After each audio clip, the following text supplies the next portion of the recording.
This is my curly hair. Gatuwas-tuwas ang ating curly hair. For today's video, mukbang na naman tayo with Indomie. Na-miss ko to.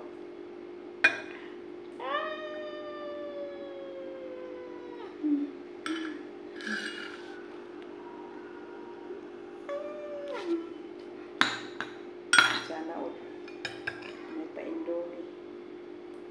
Hindi ako masyadong makain ito. Since galing ako sa Pinas, June, July, so today is August. First time ko pa nagkain. Sabi ng mga alaga ko, ako lang daw yung Pinay na hindi niya nakikita ang kumakain ng noodles. Sabi ko, makain naman ako, pero parang nagsawa na ba?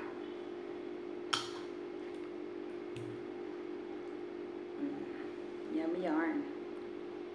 Ayan, bagong ligo ako, kaya yung buhok ko medyo kulot-kuloters. Ito yung natural kong buhok. Daw bugad sang manok.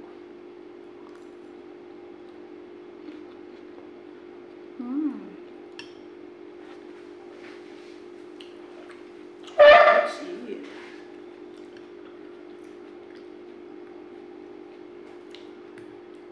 Maanghang pa lang. Nilagyan ko siya ng egg. Para lang itong batsoy eh.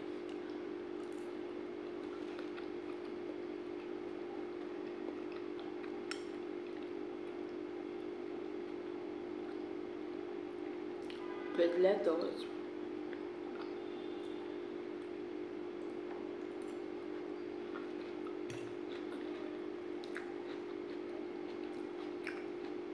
Okay lang naman kumain ng noodles, pero huwag araw-araw.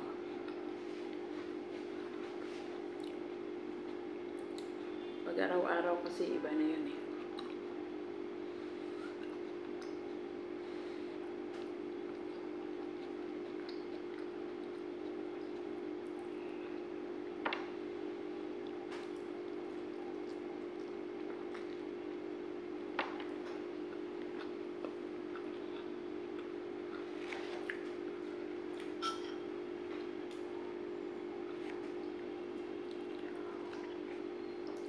Sarap ng sabaw niya.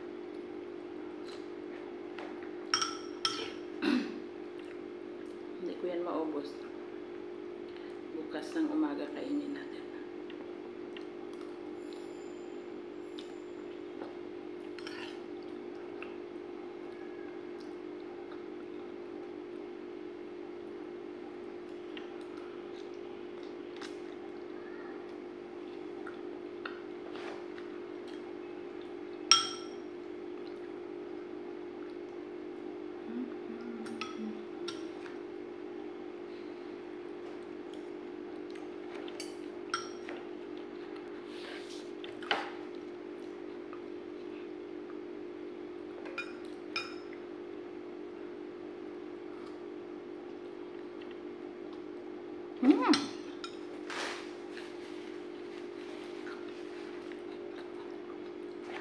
Mainit na maanghang.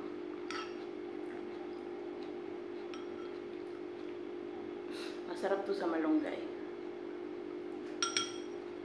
Sakit kasi yung ulo kanina. Yun ang umaga. Parang nalipasan ako ng gutom. Pagdating ko sa bahay, masakit yung ulo ko. Kaya sarap maghigop-higop ng may sabaw.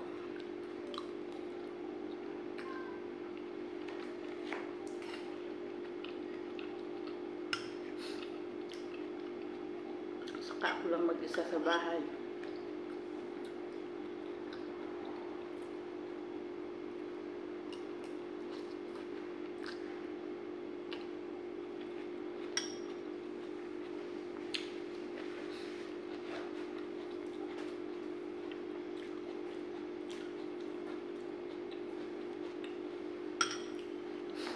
Pawis ako.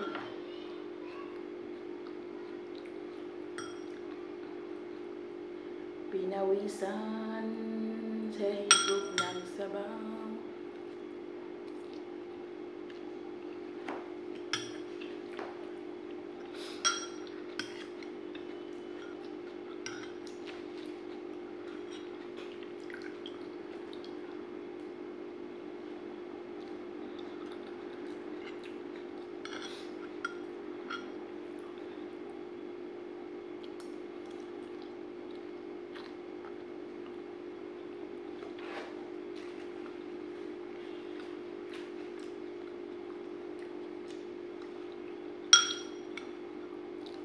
Sabi nila yung video ko puro kain.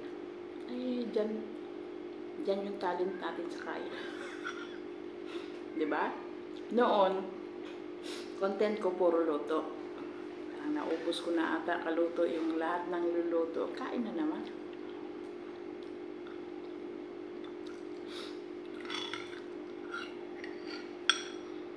Importante, may ina-upload tayo araw-araw, may pa-ads, ha? May pasintabos, may sasahurin. Ganun lang. Araw-araw naman kasi tayo kumakain eh. Anong kinakain natin? Araw-araw din tayo mag-upload.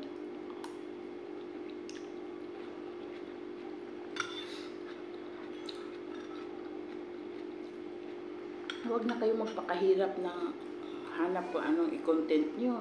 Kain na kayo ng kain. Pag tumaba, sayaw kayo ng sayaw. Ganun lang. Importante, nag-i-enjoy. Huwag mag-stress. Para hindi tayo tatanda.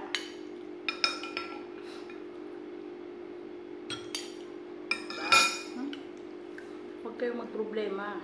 Dapat ang problema sa inyo.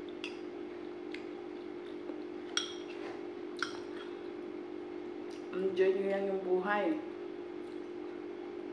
Tingnan mo nga yung isang OFW na namatay.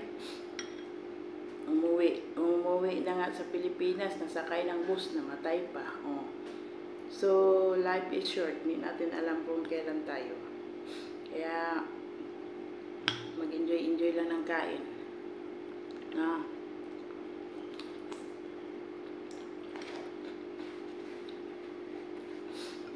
Huwag yung pigilan yung sarili nyo kung you're craving for yummy food. Eat.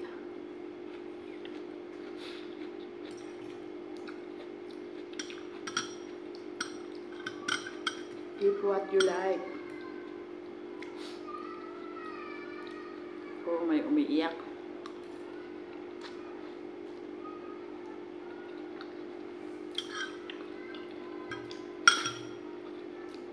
Sige na. Tama na to kasi maingay yung video ko.